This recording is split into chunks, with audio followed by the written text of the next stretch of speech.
തെലുങ്ക്, തമിഴ്, ഹിന്ദി ചലച്ചിത്ര രംഗത്ത് ശ്രദ്ധേയയായ ഒരു ഇന്ത്യൻ ചലച്ചിത്ര നടിയാണ് ശാലിനി പാണ്ഡെ. 2017-ൽ പുറത്തിറങ്ങിയ അർജുൻ റെഡ്ഡി എന്ന തെലുങ്ക് ചിത്രത്തിലെ പ്രീതി എന്ന കഥാപാത്രത്തിലൂടെയാണ് ശാലിനി ജനശ്രദ്ധ നേടിയത്. 1993 സെപ്റ്റംബർ 23 മധ്യപ്രദേശിലെ ജബൽപൂരിലാണ് ശാലിനി ജനിച്ചത്.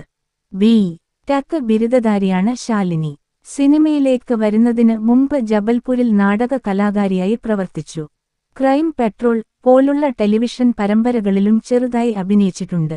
സന്ദീപ് റെഡ്ഡി വങ്ക സംവിധാനം ചെയ്ത അർജുൻ റെഡ്ഡി എന്ന ചിത്രത്തിൽ വിജയ ദേവരകൊണ്ടയുടെ നായികയായി അരങ്ങേറ്റം കുറിച്ചു. തെലുങ്ക് ഭാഷ നന്നായി വശമില്ലാതിരുന്നിട്ടും സ്വന്തമായി ഡബ്ബ് ചെയ്ത് ശാലിനി പ്രശംസ പിടിച്ചുപറ്റി.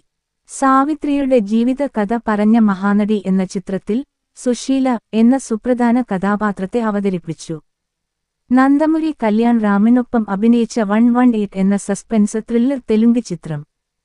100% കാതൽ എന്ന ചിത്രത്തിലൂടെ ജി.വി. പ്രകാശ് കുമാറിനൊപ്പം തമിഴ് സിനിമയിൽ അരങ്ങേറ്റം കുറിച്ചു.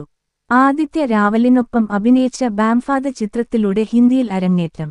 നിശബ്ദം എന്ന ചിത്രത്തിൽ അനുഷ്ക ഷെട്ടി, ആർ. മാധവൻ എന്നിവർക്കൊപ്പം സൊണാലി എന്ന കഥാപാത്രമായി അഭിനയിച്ചു. ജയേഷ് ഭായ് ജോർദാർ എന്ന ചിത്രത്തിൽ രൺവീർ സിംഗിന്റെ നായികയായി യഷ് രാജ് ഫിലിംസ് നിർമ്മിച്ച ബോളിവുഡ് തിയേറ്റർ ചിത്രം.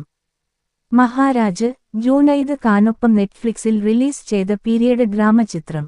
ഡബ്ബ കാർട്ടൽ എന്ന നെറ്റ്ഫ്ലിക്സ് നിർമ്മിച്ച ക്രൈം ഡ്രാമ സീരീസ് തുടങ്ങിയവയാണ് ശാലിനിയുടെ പ്രധാന പ്രോജക്ടുകൾ.